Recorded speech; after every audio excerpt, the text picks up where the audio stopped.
To be honest with you, I've kind of moved on to USC.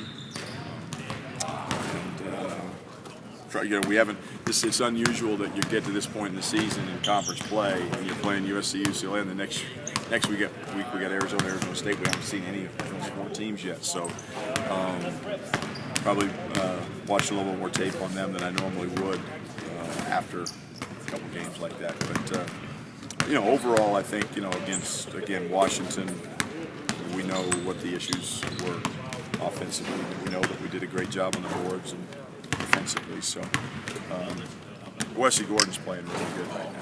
I can't say enough about what he's bringing us. But we're gonna need a great team effort as we go on the road here. You look at how Wes is playing. You're probably aware of the bulk of his double-doubles in the last 2 seasons when Josh has been out of the lineup. Yep. What's your take on that? Is it just more space in the middle? Is it mental, him picking up the slack? Is it both? A little bit of both. And I think the rebound, there's more rebounds to be had. Yeah. And he's going to get them. And I do think Wes, when Josh is out there, sometimes takes a back seat, so to speak. When Josh isn't out there, he's a little bit more aggressive in terms of scoring the ball and certainly rebounding the ball. But you don't want it to be like that. But the thing about Wes is such a team player, and he's going to do whatever is going to try to help the team win. Sometimes he does defer a little bit at times. How do you? Someone you've been trying to get through to for years now. Is there any way he can take that same? Yeah, I think it's just. Yeah, it's just a. I think it's just. Again, it's a process that hopefully we can get to when Josh comes back. And it's not like he hasn't had good games. Sure, Josh. There's just the biggest challenge with Wes in his career here has been consistency, and we're starting to see now over 3 games, 3 double-doubles in a row.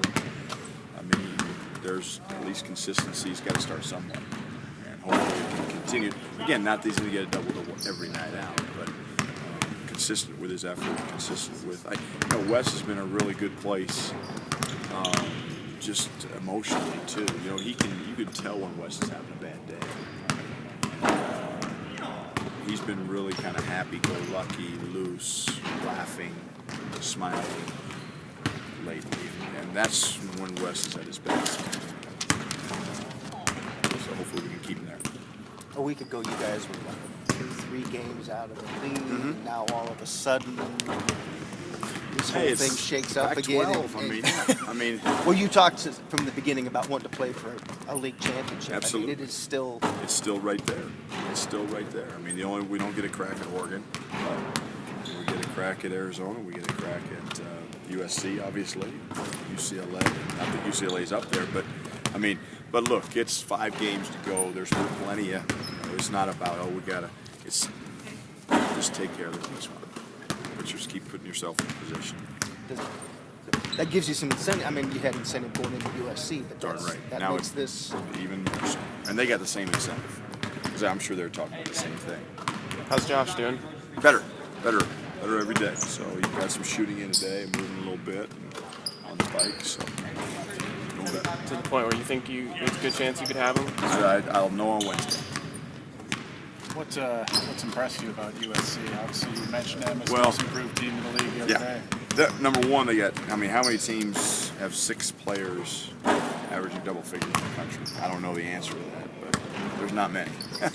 And they're extremely talented in the backcourt.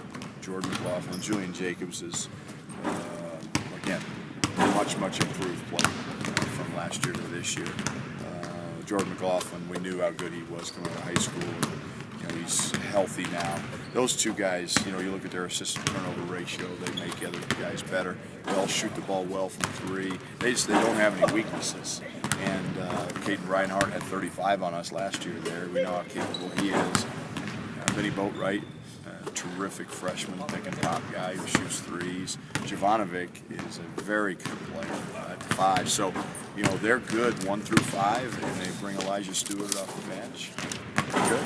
And they're just a good team. Jovanovic, a guy that gets overlooked in this league a little bit because of Hurdle, no because question. of Josh Yes. Scott. He does. Like He's I think against Arizona State, he had 25 and 15. again, how many most guys in the country have had 25 and 15. He's a good player, and he can put the ball on the floor. He's a good defender. He can shoot the ball, from 15 to 17 feet. He's 6'9" from behind the arc this year. I mean, he's a good player. They don't have any weaknesses. That's what makes USC so dangerous, and they've got a lot of guys that can hurt you.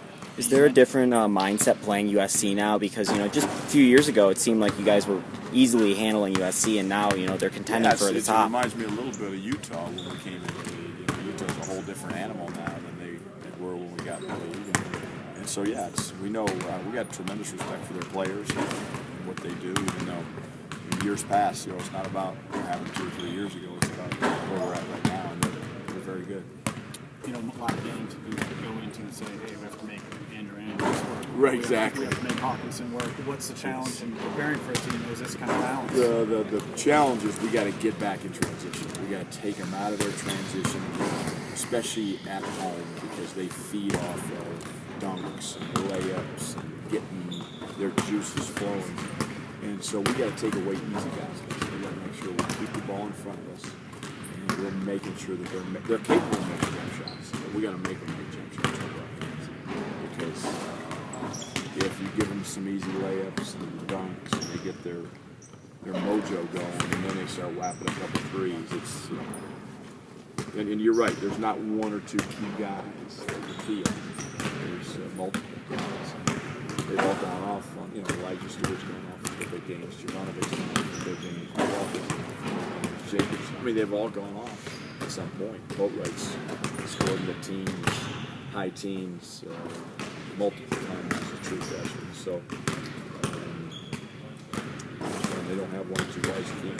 Sometimes it feels like college basketball might be the hardest sport to win on the road. What is it specifically about college basketball you think that makes it so tough? I think the mental toughness is the most key component you have to have as a group when you go on the road. I think most teams are mentally tough. The ones that do go on the road and win consistently have the mental toughness. You don't get the same whistle on the road as you do at home. You just don't. It just doesn't. And so that's part of it.